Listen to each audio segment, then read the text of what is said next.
I'm telling you, this is getting quite addictive.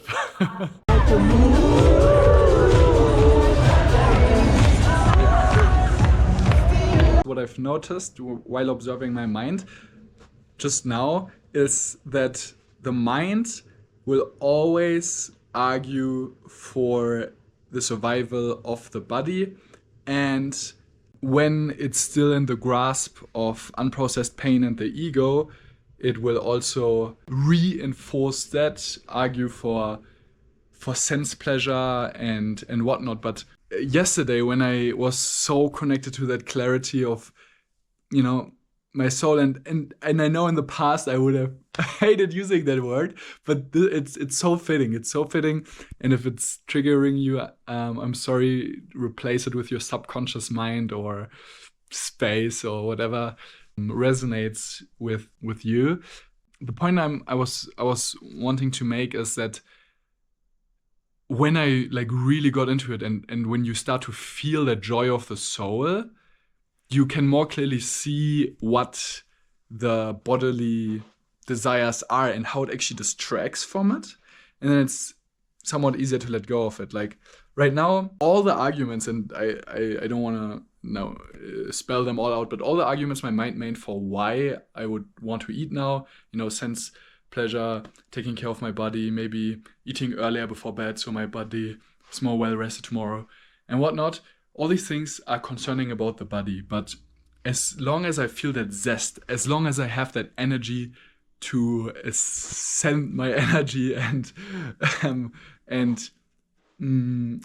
commune with my soul, like just go for that. Because of course balance is important. Of course, at the end, body, mind, spirit are all probably equal, or at least that's what I've read from Neil Donald Walsh.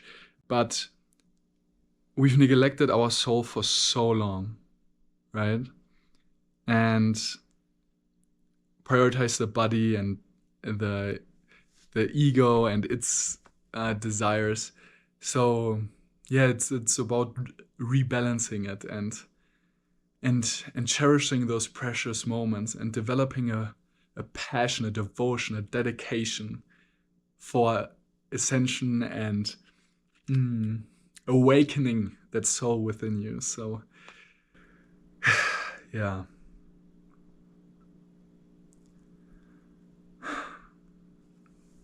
At the end of the meditation, I was like a little bit frustrated yesterday because nothing really happened.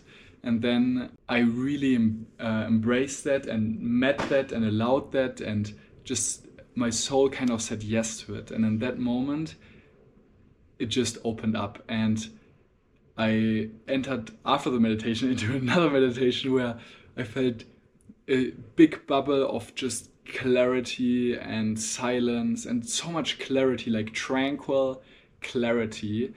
And I started crying because it felt like my soul came in and I was thinking about different traumatic or difficult life events, and it felt like they were all being blessed and liberated by this shimmer, and it was wonderful. Unfortunately, after 15 minutes, one of the volunteers asked us to leave the ballroom because during the lunch break we are not allowed to stay inside.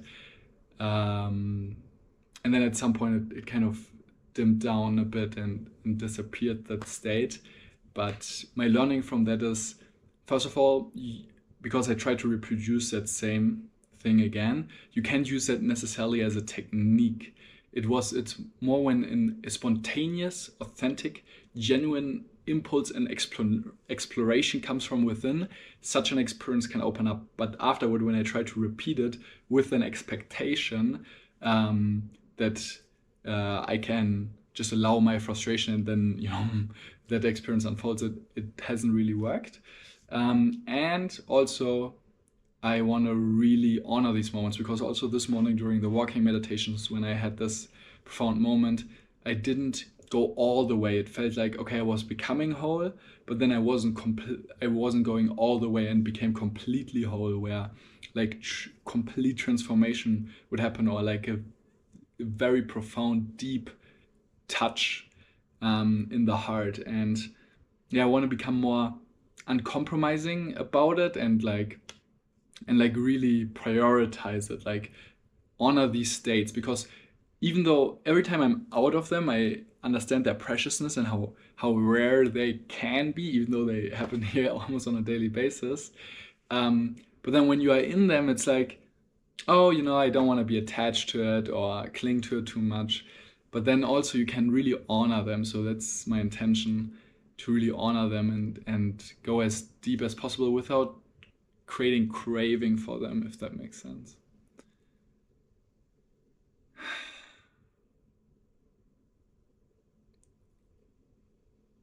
I think you can see how enthusiastically I talk. I'm almost stumbling over my words. Now it's time to recenter, and yeah, it's really when it might sound so vague, like what does it mean to get in touch with your soul, or your soul coming in and feeling the soul? For me, it's like such an honest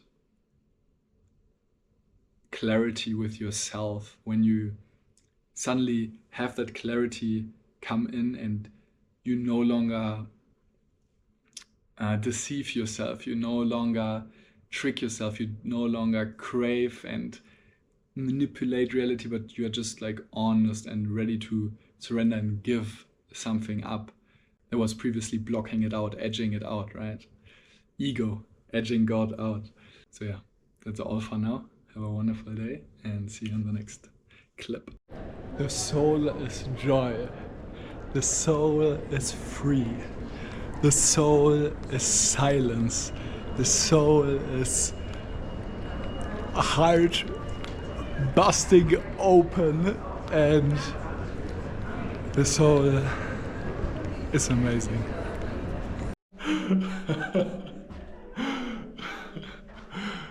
Oh my gosh. Wow. Wow. That meditation, I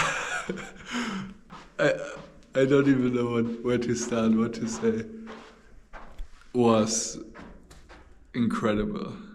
I feel so like I'm becoming more of the space than like the material. So right now it feels less like I'm a person walking through this hallway, but more like a space that is still, and the hallway is like kind of moving through that. And it's like, oh, it's such a beautiful energy. I didn't really eat breakfast. I ate a little bit for lunch, and then I also didn't eat anything in the PM break. And I think it was totally the right decision. And now I just want to continue meditating, as I had just talked about with my friend. I just like we could just keep going, and the meditations kind of prematurely ended, and it felt like the breakthroughs were just about to come. So becoming the space not only has this effect of, oh, it feels like not you are moving through space, but space is moving through you, or material, but also you forget what's behind you. Like when I look here, there are moments where less and less behind me exists, and it's more and more present, like more and more present what I see, what I hear, and everything else like goes out of existence. And it's a very sharp presence, like I can feel the vibration of every sound that is coming out of my mouth, and it's like a crispy presence. It's a soothing presence, and yeah, very, very clear.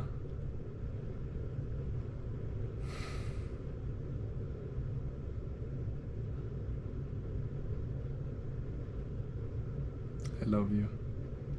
See you later.